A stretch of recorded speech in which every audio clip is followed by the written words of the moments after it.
I, Gary Day, reject you as my mate. You are banished. Please, don't do this, I beg you. It is final decision! She had no wolf, no howl, no shift, no silver eyes glowing under a full moon. Just a girl, standing in the center of the grand claiming hall, while every pack elder in the kingdom watched her fail. Again.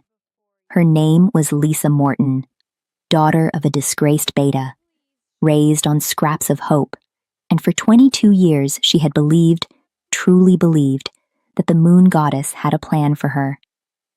Then the Alpha King opened his mouth. "You are nothing." His voice didn't echo. It didn't need to. The silence that followed it was loud enough. King Gary Day, the most feared alpha in 4 kingdoms, looked at the woman the moon goddess had matched to him, looked at the faint gold thread of fate that only bonded pairs could see, and he laughed. He laughed. Then he said the 7 words that would shatter her world. "I, Gary Day, reject you as my mate." The bond snapped like a whip across her chest. She didn't scream. She didn't beg. She pressed her lips together, lifted her chin, and, as blood began to drip from her palm where her nails had cut through skin, she whispered something no one could hear. She was dragged out before sunrise, banished, exiled, erased from every pack record. But here is what Gary Day didn't know, what no one knew. The moon goddess doesn't make mistakes, and the man already waiting for Lisa Morton on the other side of that exile, he wasn't a wolf. He wasn't even mortal. He was Hubert Glass, the moon god himself, and he had been watching Lisa Morton since the day she drew her first breath. He had a different word for her, not rejected, not wolfless, not nothing. He called her mine. Before Lisa even finds out what she truly is, smash that subscribe button and ring the bell. Because what Gary Day just threw away, the moon god has been collecting, and trust me, you do not want to miss the moment Gary realizes what he's done. Stay right there. Every kingdom has a law older than its king. In the werewolf realm of Veltharion, that law is simple. The moon goddess chooses your mate. You do not question her. For centuries, Alpha Kings obeyed. They received their matches, sometimes inconvenient, sometimes surprising, and they accepted. Because the alternative was curse, chaos, and collapse. King Gary Day was different. He had built Veltharion into the most powerful pack kingdom in recorded history. 12 packs beneath his crest, 3 border wars won. A reputation so terrifying that rival kings sent tribute rather than armies. Gary didn't believe in fate. He believed in strength. And when his bonding ceremony produced a mate with no wolf, no power, no rank, just a quiet, dark-eyed woman who flinched at loud sounds and kept her hands folded like she was apologizing for existing, he didn't see a mystery. He saw an insult. What Gary Day could not know, what his pride refused to let him investigate, was that Lisa Morton was not broken. She was sealed. Her power wasn't missing. It had been locked inside her at birth by a dying moon priestess who saw something in the infant Lisa that terrified her. Something ancient, something that didn't belong in the werewolf world at all, something divine. And on the night Gary banished her, on the exact night the rejection bond severed, a seal cracked. Far above the mortal realm, in a palace built from collapsed stars and crystallized moonlight, a pair of silver eyes snapped open. Hubert Glass had been sleeping for 300 years. He was awake now. They didn't even give her shoes. Lisa was pushed through the northern gate just before dawn, still wearing the ceremonial white dress from the claiming hall, now torn at the hem, streaked with mud, the pearl buttons at the wrist hanging loose where a guard had grabbed her. The gate sealed behind her with a sound like a coffin closing. She stood at the edge of the greywood, a forest so dense and so cold that even wolves refused to run through it at night. Exile into the greywood was technically a death sentence. Everyone knew that. The Pack Council knew it. Gary knew it. That was the point. She took one step forward, then another. She didn't cry. She had learned very young that tears were a luxury that wolfless girls couldn't afford. What she did do, when she was deep enough into the trees that no guard could see her, was press her back against an old ash tree, slide to the ground, and sit very still while the rejection bond finished tearing through her chest like barbed wire being pulled through soft tissue. It hurt in ways she had no words for. She had heard other women describe rejection. They always said the same thing. It feels like dying without the relief of actually dying. They were right. When it passed, when the last thread of connection to Gary Day snapped and dissolved, she felt something strange. Empty. Yes. But also lighter. Like a door she hadn't known was locked had just swung open somewhere deep inside her. She pressed her palm flat against the earth. The soil was cold, wet, and then, impossibly, warm. It pulsed once beneath her hand, like a heartbeat, like something below the ground recognizing her touch. Lisa yanked her hand back. The warmth vanished. She told herself it was nothing. Shock. Cold delirium. She stood up, wrapped her arms around herself, and began to walk deeper into the gray wood. What she didn't see, because she was looking at the ground, was the circle of silver flowers that had bloomed in the shape of her handprint exactly where she had touched the earth. Behind her, 3 trees that had been dead for decades quietly began to blossom. Meanwhile, inside the palace, Gary Day stood at his throne room window, watching the northern gate. His second, Exiled, stood 2 steps behind him. Rovik was the only man in the kingdom who spoke to Gary without measuring every word first. "She's gone," Rovik said quietly. "Good. The bond snap. How bad was it?" Gary didn't answer immediately. He touched his chest once, where the rejection bond had severed. His jaw was tight. "Manageable," he said. Rovik said nothing. He had served Gary for 12 years. He knew what manageable meant when Gary's knuckles were white. "You're bleeding," Rovik noted. Gary looked down. His palm had split, a clean line across the lifeline, welling crimson, rejection wounds on the dominant mate. Rare. Supposedly only happened when... "It's nothing," Gary said flatly. "Get me the High Consul. We announce my new mate search at dawn." Rovik bowed, but as he turned to leave, he paused. "Gary, the sky." Gary looked up. The moon, which should have been a slim crescent on this date, was blazing full and silver and enormous directly overhead, and it was trembling. She found the ruins on the 3rd day, 3 days of walking, 3 days of bark and berries and water collected from leaves, 3 days of cold that sank into the bone and stayed there. Lisa had survived worse. Barely. The ruins were old, older than any structure she had ever seen. Massive white columns, cracked and covered in silver moss, forming a rough circle around a single flat stone altar in the center. The altar was carved with symbols she didn't recognize, not werewolf script, not any human language she had studied. She should have avoided it. She sat down on it instead, too exhausted to care. The moment she did, every carved symbol lit up, not with fire, with moonlight, streaming upward from the stone like it had been stored there for centuries, waiting for the right body to sit on it. Lisa scrambled backward, fell off the altar, hit the ground. The light didn't stop. It formed a shape above the altar, tall, diffuse, slowly solidifying. A man. He looked, she searched for the word, built from silence. That was the only way to describe it. Like the quiet between heartbeats had learned to take a shape. Silver white hair that didn't move in any wind, eyes the exact color of a full moon, pale, luminous, calm in a way that made calm feel dangerous. He wore something between a robe and armor, white and gold, and he was enormous, not just tall, but large, the way ancient trees are large, present in a way that shifted how the air around him behaved. He looked at her. She looked at him. "You're late," he said. His voice had no accent. It belonged to no country. It sounded like the first word ever spoken. "Excuse me," Lisa said. "You were supposed to arrive here 3 days ago.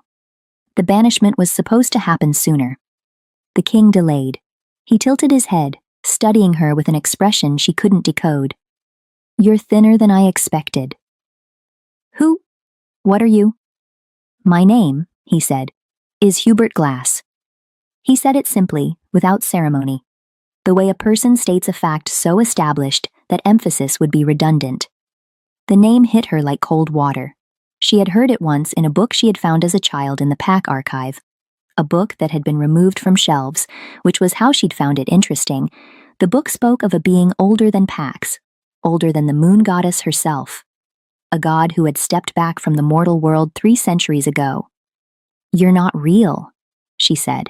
"You are sitting on a divine altar in a sacred ruin while moonlight pours from stone and I am standing in front of you," he said. "At what point would you like to revise that assessment?" She stared at him.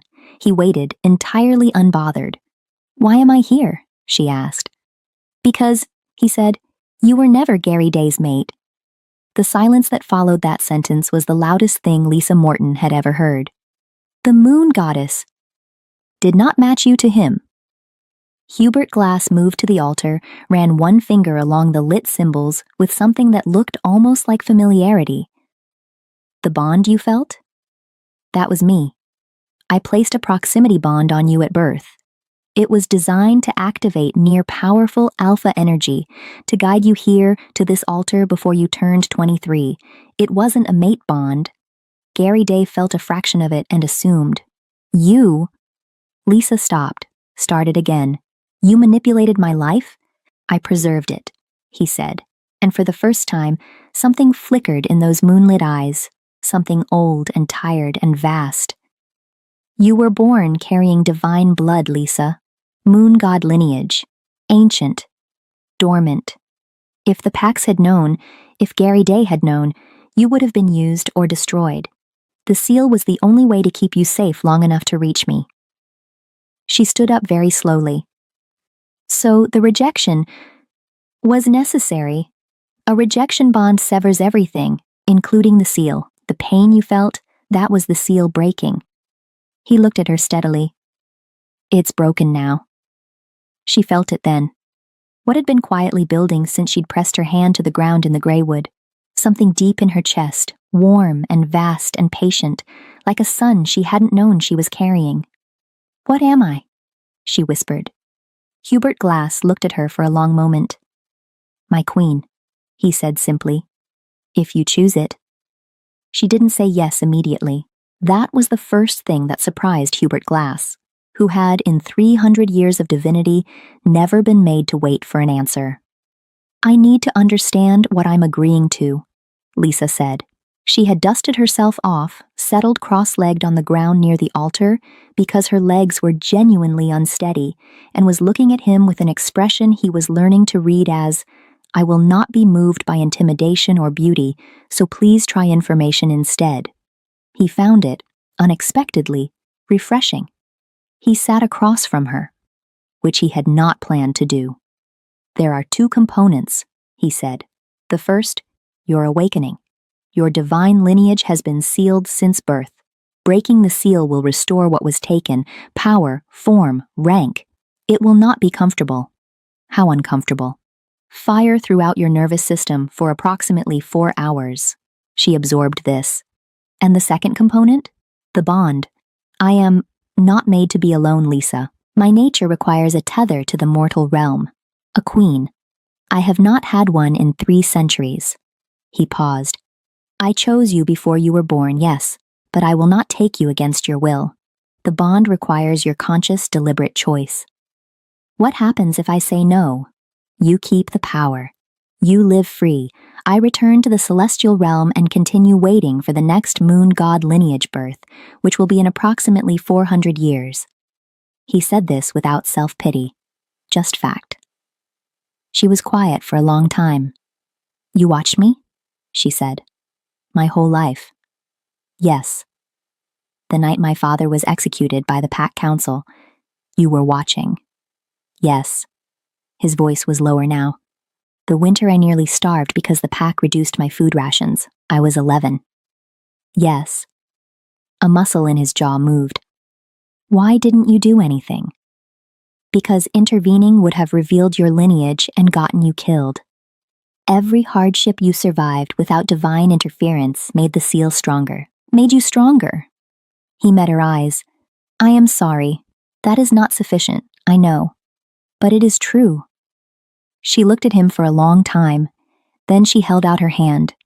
Start the awakening, she said. I'll decide about the bond after I've survived 4 hours of nerve fire. Something moved across Hubert Glass's face. Not quite a smile, something rarer.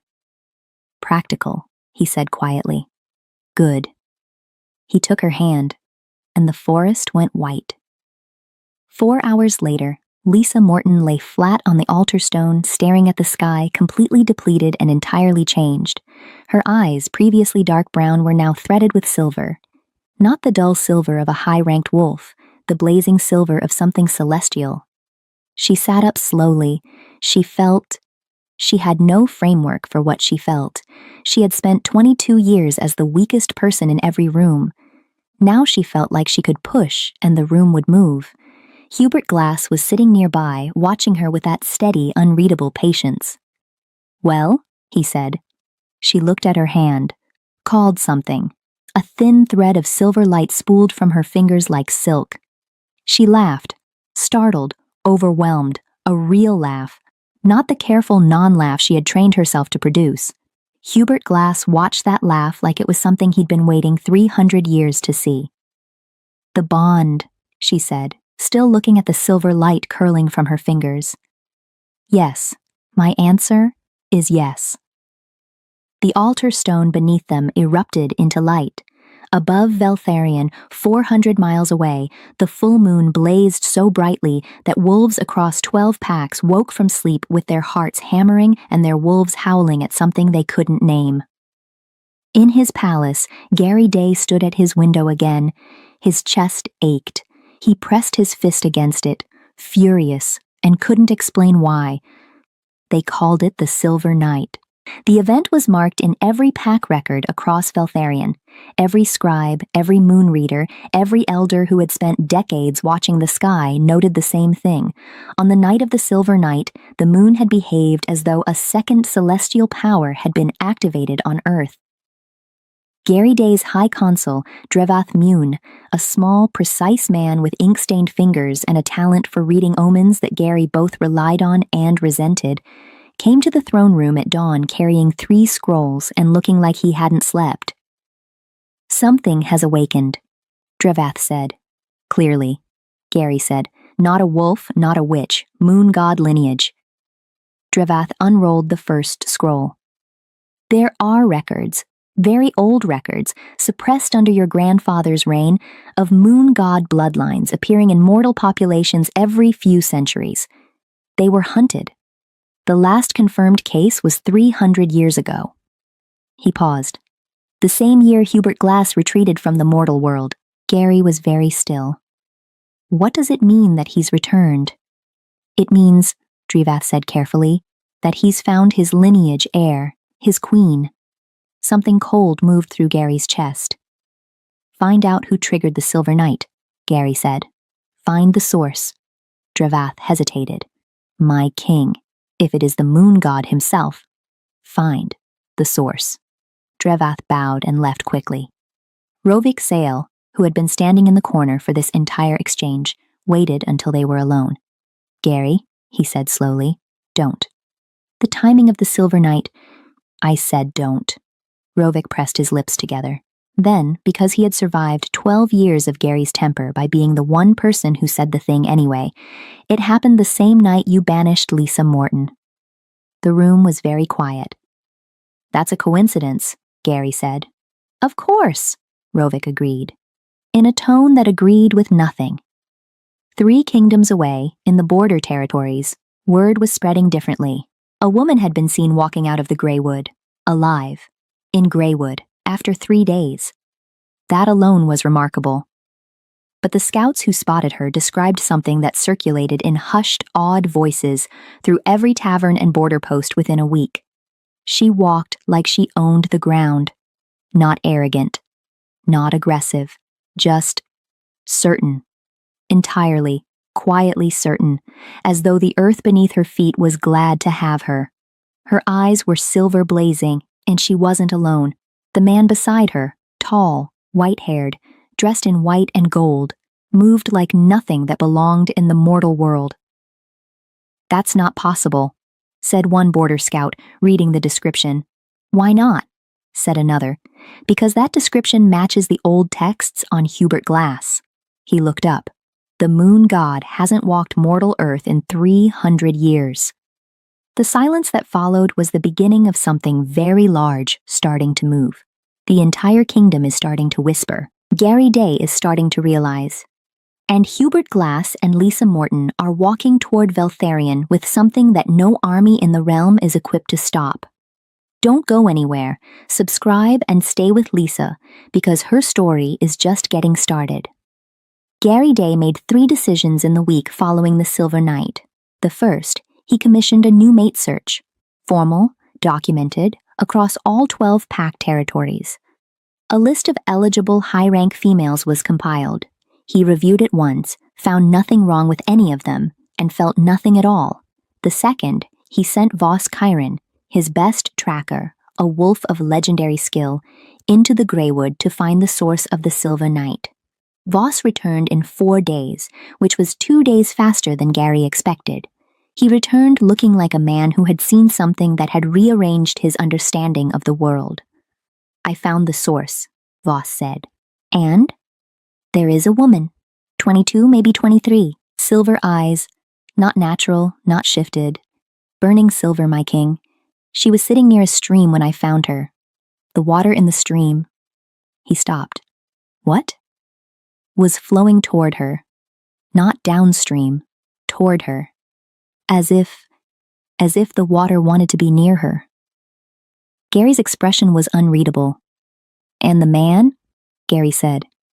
He said it flatly, like it cost him nothing to ask. Voss met his eyes. White hair, moon pale, dressed like the old temple carvings of the divine class. A pause. "My lord, I am nearly certain. Describe the woman's face." Voss described it. Gary said nothing, said nothing, said nothing. Then, "Get out." Voss got out. Rovik, who had been present for this, watched Gary stand very still for a very long time.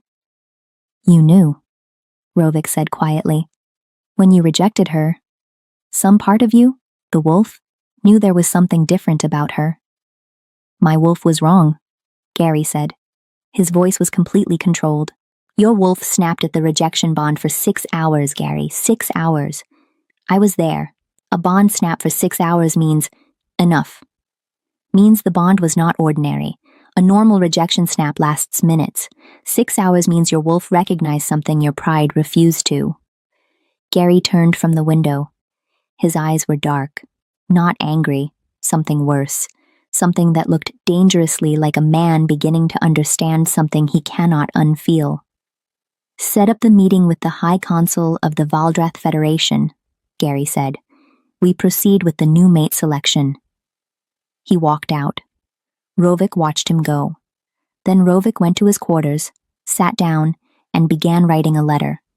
Not to Gary, to an old contact in the border territories, a moon reader who owed him a favor.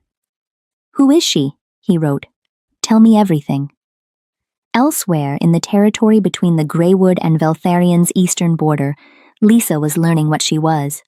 Hubert was a meticulous teacher, patient, precise. He had, she was discovering, very strong opinions about the correct way to do everything, and very little tolerance for shortcuts. But he never raised his voice, never dismissed her questions, and had an unsettling habit of simply waiting whenever she was frustrated, like he had all the time in the world, which she supposed he did. "Again," he said. She pushed silver light through her palms. It expanded in a disc shape, 10 feet across, held for 3 full seconds, then collapsed. "Better," he said. "You said that last time." "It was better last time, too. Progress is incremental." He tilted his head. "You're still flinching at the scale. You were trained to make yourself small. You need to unlearn that." She looked at him. "How do you know that?" "I watched you for 22 years, he said simply. "You made yourself invisible in that pack with extraordinary skill. It kept you alive. It will now keep you limited." She was quiet for a moment. "In the palace," she said. "When I was brought to the claiming hall. There was a moment, right before Gary spoke, where I thought I felt something. Something that wasn't the proximity bond. She looked at her hands. Was that real? Hubert was very still. What did it feel like? Like recognizing someone I'd never met, like... She stopped. Never mind, it doesn't matter. Never. It matters, he said quietly. Tell me. It felt like home. For 1 second. She shook her head. And then he laughed. So. Hubert Glass said nothing for a long moment. Then, Gary Day is not a simple man, Lisa. He is also not a good one. Not yet. Whether he becomes one is not your responsibility. I know, she said. But you are allowed to grieve what might have been, he said. That is different from wanting it back. She looked at him. This enormous, ancient, silver-eyed being, sitting cross-legged in a field, looking at her with something that was learning to become tenderness. Are you always this direct? She asked. I spent 300 years alone with no one to talk to, he said. I don't know how to be indirect anymore. She laughed again. That real laugh. He looked at her like she was the moon. It was Elder Suvra Dane who first said it out loud. She was the oldest member of Gary's Pack Council, 94 years old, silver-braided, and the only person in Veltharion who had ever told Gary Day he was wrong and lived to repeat the story. She had been in the claiming hall the night of the rejection. She had watched. She had also been awake during the silver night, standing at her window, watching the sky with an expression no one in her household could read. She requested an audience with Gary 6 days after Voskieren's report. Gary granted it, because refusing Suvra Dane was never worth the political cost. She walked into the throne room, sat down without being invited to, and said, You rejected the moon god's chosen. Gary's eyes went flat. You don't know. Lisa Morton activated a divine seal upon banishment. The Silver Night was her awakening. Hubert Glass is confirmed active on mortal ground for the first time in 3 centuries, and he is with her. Suvra folded her hands. I am 94 years old. I have read every restricted archive in this kingdom. I know exactly what this means. Then tell me, Gary said. Quietly. Dangerously. It means you did not merely reject a mate. Suvra held his gaze. You rejected the moon god's queen designate, his anchor to the mortal realm. The being whose divine power will, and I use this word correctly, eclipse everything you have built, everything your bloodline has built, within the decade. She paused. And you banished her into the greywood in a torn white dress with no shoes. The throne room was very, very quiet.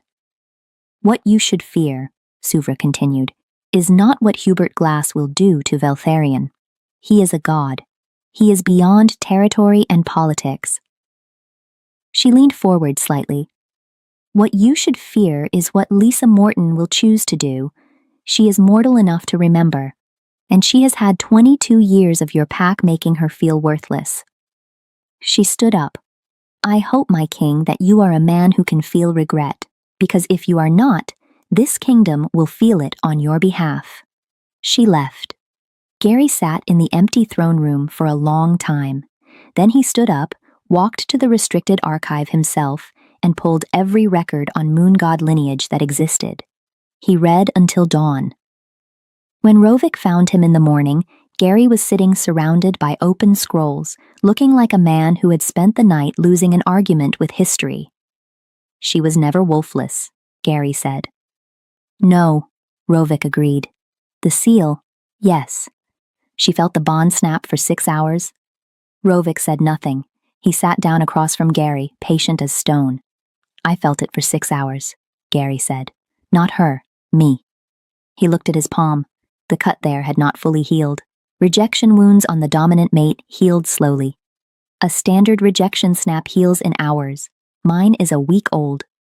Because it wasn't a standard bond. Rovik.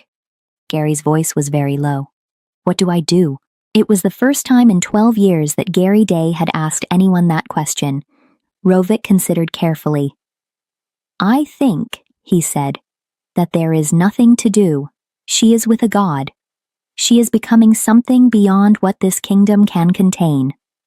And you, he looked at Gary honestly, You had your chance to be curious instead of contemptuous. That window is closed. Gary nodded slowly. But, Rovik added, what you can do, what you owe, is not make it worse. When she comes, she's coming here? Gary, she is the moon god's queen and you humiliated her publicly in front of every elder in Veltharion. She is absolutely coming here. She came to Veltharion on a morning when the sky was low and silver gray. No army. No declaration. No warning sent ahead. Just Lisa Morton, walking through the main gate of the city she had been dragged out of, upright, unhurried, silver eyes blazing, wearing white and gold that looked like it had been woven from something that wasn't fabric. Hubert Glass walked beside her. He made no effort to look smaller. He did not attempt to pass as mortal. He simply walked beside her with the unhurried certainty of something that predated the city's foundations, and people moved out of their path the way water moves around stone, not afraid exactly, but deeply, instinctively aware that these were not beings to obstruct. The whispers started the moment the gate guard recognized her face. By the time she reached the central square, the city had gone quiet in that particular way. That means every window has someone standing at it. Voss Kieran, who had tracked her in the borderlands, was the first soldier to drop to one knee. He did it before he'd consciously decided to, before any order came. His wolf simply bowed. Then 3 more soldiers, then a dozen. Then, across the square, pack members, ordinary people, merchants, children, beginning to feel the pull of something ancient and correct in the way she moved, the way the silver light breathed at the edges of her hands. The claiming hall's great doors were open. She walked through them. Gary Day was already there. He had been told she was coming. He had had approximately 40 minutes to decide how to receive her, and he had done what Gary Day always did when he was uncertain. He stood very still and waited for the situation to arrive. He was standing at the base of the throne dais. Not seated on the throne. That was a choice Rovik had noted without comment. When Lisa walked in, followed by Hubert Glass's impossible presence filling the doorway, Gary looked at her. She let him look. She had thought, in those cold nights in the Greywood and the weeks of training since, that this moment would feel like triumph, or like revenge, or like grief. It felt like none of those things. It felt like closing a chapter she had been stuck on for 22 years. Lisa Morton, Gary said. His voice was controlled. No contempt in it now. Something stripped of that, exposed. Gary Day, she replied. Equally controlled. Nothing hostile, nothing soft. He was quiet for a moment. Then, and Rovik, watching from the side, would later describe this as the most costly thing he had ever seen Gary Day choose to do. The Alpha King of Veltharion inclined his head. Not a full bow, not submission. An acknowledgement. Genuine. Painful. Real. I was wrong, Gary said. Not merely in the rejection, in everything that preceded it. In the years this pack failed you. In the contempt I showed for something I did not attempt to understand. He held her gaze. There is no restitution sufficient for that. I don't offer this as a request for anything in return.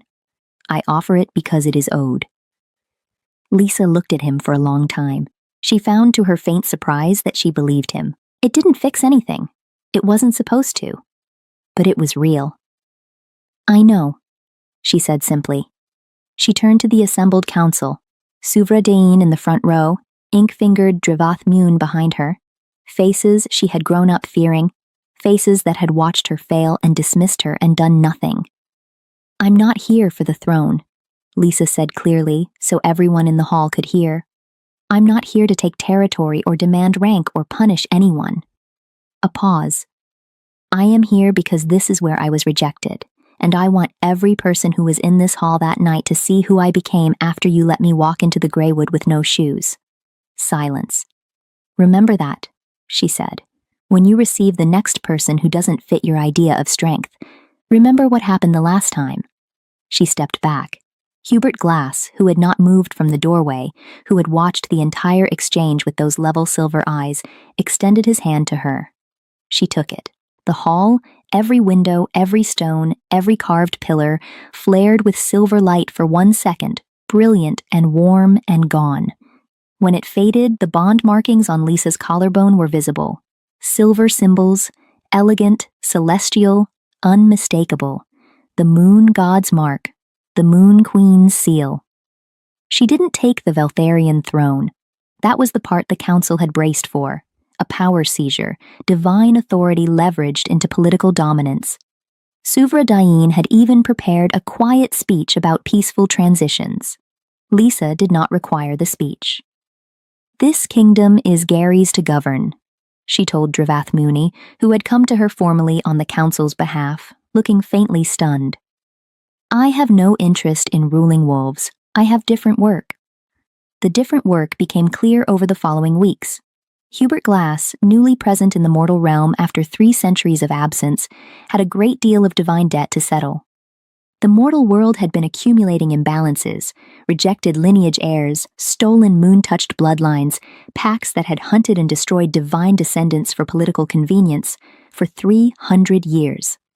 His return was not symbolic. He and Lisa moved through the territories systematically, not violently, not dramatically. They arrived in places where something old and sacred had been broken, and they mended it. Through conversation, through divine presence, through the quiet authority of a moon god and his queen who happened to know exactly what had been done and by whom. Pacts that had suppressed moon lineage children found those children suddenly impossible to ignore. Bloodlines that had been erased found themselves remembered. And in the border territories, in small villages and hidden communities, people who had spent their whole lives believing they were broken, wolfless, rankless, wrong, began to feel something warm under their hands when they pressed them to the earth. Lisa made sure of that personally. Gary watched this from Veltharion. He had done something in the weeks following her return that he had not done in 12 years of kingship. He had sat still and thought, not strategized, not planned, thought. He had gone back through every decision that led to the claiming hall, every assumption, every moment where he had chosen contempt over curiosity, dismissal over investigation. He had also, quietly, removed the edicts that restricted wolfless pack members. Quietly increased food rations in border territories, quietly required the council to review every banishment from the last 20 years. He didn't announce these things. He didn't connect them publicly to Lisa or to the Silver Knight. He just did them. Rovik noticed. Suvra Dain noticed. She came to him one evening and sat without being invited again, her permanent operating style, and said, "You're changing." "I'm governing," Gary said. "You're governing differently." She studied him. "She didn't ask you to do any of this." "No." "Then why?" Gary was quiet for a moment. "Because she was right," he said. "She didn't say anything in that hall that wasn't right. And if one rejection I made badly could produce what she's doing across these territories, if I discarded something that valuable out of arrogance..." He stopped. "How many other things have I discarded?" Suvra Dain looked at him for a long time. "There may be hope for you yet," she said. The bond between Lisa and Hubert settled over the following months into something that surprised her with its quality. She had expected. She wasn't sure what she'd expected. Something grand and overwhelming. Divine and distant. It was, instead, ordinary in the best way. He woke before her and made tea wrong every time, too strong, no sweetener, and accepted correction with great dignity. He had opinions about maps that bordered on obsession and would trace routes through territories for hours, explaining geography she had never asked about and finding, to his visible satisfaction, that she was genuinely interested. He didn't ask her to be something she wasn't. He didn't require performance. He had watched her for 22 years and loved precisely what he had seen, not some ideal she had to reach. She had spent her whole life being told she was insufficient. Hubert Glass looked at her like she was the answer to a question he'd been holding for 300 years. It was, she thought, on a quiet evening when they were sitting above a valley watching the moon rise, his hand warm in hers, silver light drifting idly between their fingers. It was the most extraordinary, ordinary thing she had ever experienced. "What are you thinking?" he asked. "That I'm glad Gary rejected me," she said. He was quiet for a moment. "That is a generous thing to be able to say," I don't mean it generously, she said. I mean it literally. If he hadn't, I'd have spent my life trying to be enough for someone who didn't know how to see me. She looked at the moon. Instead, I'm here. Hubert brought her hand up and pressed his lips to her knuckles. Formal, ancient, a gesture from a time before this world was young. Instead, you are here, he agreed. In Veltharion, on the night of the next full moon, Gary Day stood at his window again. The moon was huge and silver and steady, not trembling, not blazing. Just a present. His chest ached. It always would, probably. A 6-hour rejection bond snap left marks. He had earned those marks. Rovik came to stand beside him. The new mate list, Gary said. Remove it. Entirely? I'm not ready, Gary said simply. I need to be better before I bring someone into this. He looked at the moon. Much better. Rovik said nothing. He stood beside Gary and looked at the moon too. She's happy, Rovik said eventually. Word traveled. People who've seen her say she walks like she owns the ground, Gary said quietly. He had read Voss Kieran's report enough times to know it by heart. Yes, I know. He pressed his palm flat against the window glass. Cold. Solid. Real. He had a kingdom to rebuild, not in stone and borders and military power, but in the kind of governance that didn't discard people for failing to fit a shape. He was beginning to understand, the hardest work he had ever done, and he was going to do it anyway. Far away, in a palace built from collapsed stars and crystallized moonlight, Lisa Morton, Moon Queen, divine heir, the woman who had walked out of the Greywood alive, braided her silver-threaded hair and listened to her god-husband explain in great detail his opinion about the optimal migratory routes of 3 separate river settlements. She was genuinely interested. She was also, for the first time in her life, entirely and completely herself. No seal, no fear, no apology for existing. Just Lisa. And that, in the end, was the whole story. And that, my friends, is what happened when the Alpha King banished his wolfless mate. Gary Day lost a queen he never deserved and spent the rest of his life trying to become a king who might have. Hubert Glass waited 300 years and found out the wait was worth every single one. And Lisa Morton? She walked into the Greywood with no shoes, no wolf, and no one in her corner, and walked out a god's queen. If this story woke something up in you, if you felt every twist, every moment of Gary's slow reckoning, every second of Lisa finally stepping into what she always was, subscribe right now. Smash that bell. Because we have more stories where this one came from. Stories of women who were underestimated, fates that were sealed, and love that was worth the wait. Gary thought wolfless meant worthless. Hubert Glass thought finally. And Lisa? Lisa thought nothing. She just walked forward. That's the whole secret, isn't it? See you in the next story.